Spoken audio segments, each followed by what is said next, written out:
सभी प्यारे प्यारी आत्माओं को प्रेम प्रणाम।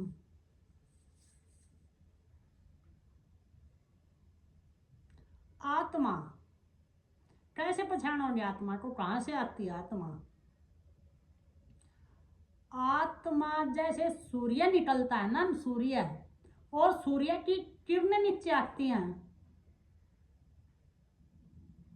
और फिर वे सब क्या में समा जाए हैं, फिर वो सूर्य छुपा है सब सूर्य में ही लिप्त हो जाए सारी किरण। ऐसे ही आत्मा है। आत्मा की सारी किरण नीचे आ रही हैं, सब क्या है मैं सारी चीज जमा आत्मा है। ये कटके नहीं डल रही हैं।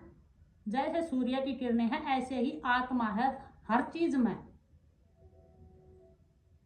जानवर में, मनुष्य में, पेड़ में, पहाड़ में, मतलब कण कण में उसी का पसारा है।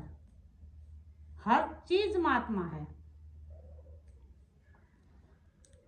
एक बार आत्मज्ञान की बहुत बढ़िया कथा बड़े ध्यान से सुनना। ये सारी आत्मज्ञान के ऊपर है। एक बार बहुत सारे कैदी बेल में बांध रखे थे, जकड़ रखे थे वे। एक तरफ उनका दीवार थी, दूसरी तरफ आग बड़े थी।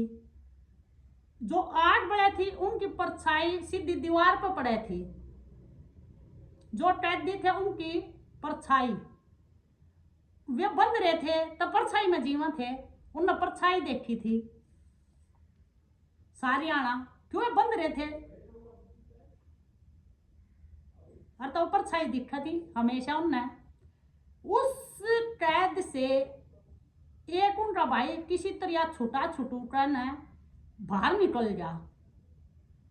बाहर निकल जा तो बाहर देखा कि उसने इतना रोशनी सूर्य की, एक बार तो चकाचौंध हो गया। उसकी आंखों को ऐसा लग गया ये कहां से चकाचौंध देखा है, अचरज। फिर देखा उसने जो परछाइया में जिया करता हूँ नहाड़ते फिरते दिखे, सब बोले चल काम करें। पेड़ पौधे दिखे उसने,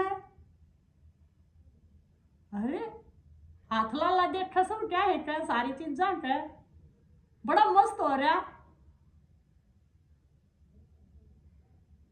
उन्हें बड़ा आनंद आ रहा। क्यों? वो तो परछाई में जीवा था, उन्हें तो कभी असली चीज देखी ना थी, नकली देखी थी। वो पहुंच गया असली में, उन्हें बड़ा वो हो रहा, बहुत आनंद हो रहा, बहुत मस्त हो रहा। और सारी चीज जाने छूट सब क्या इन्हें देखा है। फिर उसके मन में आया मैं तो ना एक बार उल्टा जाऊंगा, अपने सारे भाइयों ने ले आऊंगा, उनका बंधन कटवा के ले आऊंगा, जो सारे जकड़ रहे उड़े।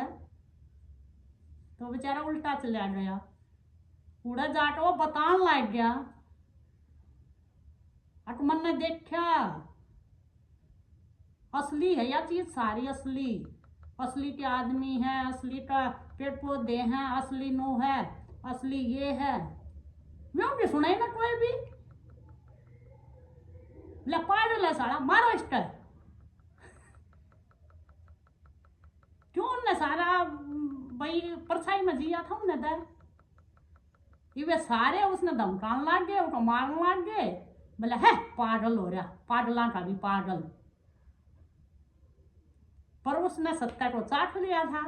वो सोचे था तेरा छुटकारा हो गया तो इनका भी हो जाए। क्यों? जो सत्य ने जान ले है उनको ऐसा परमार्थ करने की लग जा है कि मैं सभी न छुटवा दूं। उसने पूरा संसार अपना बन बाइला दिखने लग जा है कि मैं मुक्त हो गया, भाई मैं तो स्वत हूं, मैं हो गया तो इनको भी वो रस चखाऊं। लेकिन वो रस चखने की आदत वह सत्य में जीवन सारे सत्य ने को चाहता ही नहीं। तो यही है दुनिया का। अगर एक आधा समझाना भी चाहे ना तो उसको पागल घोषित कर दे हैं। जो तो पागल हो रहा है, जो तो अपने आप ने भगवान बतावे है, यो ही भगवान बन गया। तो असत्य की नकली दुनिया से निकलो, असली बात को समझो, जीना आएगा, जी के देखो, जी के। तो ये कथा नहीं थी, ये अपने ही जीवन के ऊपर बना रखी है। वेद, जितने भी वेद हुए हैं उनमें सारी कल्पना मात्र है, कल्पना मात्र। जो वेदांत है उनने साहस की बात करी है, उनने थोड़ा साहस दिखाया है। जैसे सत्य का पता चल जाए हमारे में साहस आ जाए, शेर बन जा, शेर की दाढ़ दाड़ेंगे। तो इस सत्य को जानने के लिए हम हैं, सब कुछ है, कुछ भी नहीं है, लेकिन इसकी 7 परतें पहुंचता है। सत्य न जानते ही, सत्य को प्राप्त करते ही 7 परतें हैं। 7 परतों को आप गिरा दोगे ना, 7 परतें जिस दिन आपकी गिर गई तो सोने पर सुहागा हो जाएगा। वो मैं आपने अगली वीडियो में पूरी बताऊंगी। 7 परतें अगर आपने ध्यान से सुन ली और गिरा दी तो आप खुद ही भगवान हो, ईश्वरों के ईश्वर हो। जी के देखिए, करके देखिए, हर तरफ राम ही राम, राम ही राम दिखेगा। उसके लिए